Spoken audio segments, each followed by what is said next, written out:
I am a proud fourth generation Queenslander.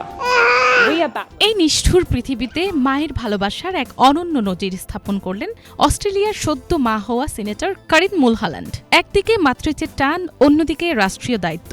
দমে না গিয়ে গড়লেন অনন্য এক দৃষ্টান্ত, যা হৃদয় ছুঁয়ে গেছে গোটা বিশ্বের। People who work hard. মাত্র কয়েক মাস আগে মা হয়েছেন কারিন, আর এখন তিনি অস্ট্রেলিয়ার পার্লামেন্টের নবনির্বাচিত সিনেটর। জীবনের সবচেয়ে গুরুত্বপূর্ণ এক সময়, প্রথমবারের মতো সংসদে ভাষণ দেওয়ার দিন। একদিকে মাতৃত্বের টান, অন্যদিকে সংসদীয় দায়িত্ব।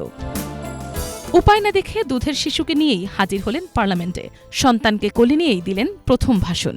মা করিন যখন বক্তৃতা করছেন, তখন তার কোলের শিশুটি সুর করে কথা বলার চেষ্টা করছে। Work hard.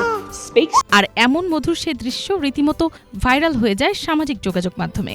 straight and don't. Queensland রাজ্য থেকে নির্বাচিত লেবার পার্টির সিনেটর করিন মুলহাল্যান্ডের বক্তব্যে উঠে আসে কর্মজীবী মা বাবার সংগ্রামের গল্প। তিনি বলেন, আমার সন্তান এখানে কোনো প্রতীক নয়, এটি একটি শক্তিশালী স্মারক। আমি কেন এখানে আছি তারই প্রতিফলন আমার সন্তান। আমি একজন মা, একজন স্ত্রী, একজন নাগরিক। ভাইরাল ভিডিওতে দেখা যায় তিনি যখন সন্তানকে কোলে নিয়ে পার্লামেন্টে বক্তব্য দিচ্ছেন, তখন শিশুটি ছটফট করতে থাকলে পেছন থেকে এক সদস্য তাকে শান্ত করতে হাসি মুখে অঙ্গভঙ্গি করেন।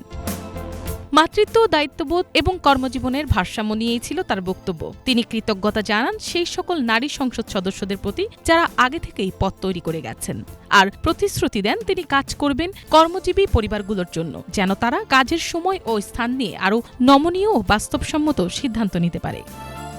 ভাষণ শেষে অন্য সিনেটররা শিশুটিকে কোলে নিয়ে আদর করেন। সে মুহূর্তটি ইতিহাসের নির্মল একটি উদাহরণ হয়ে রয়ে যাবে।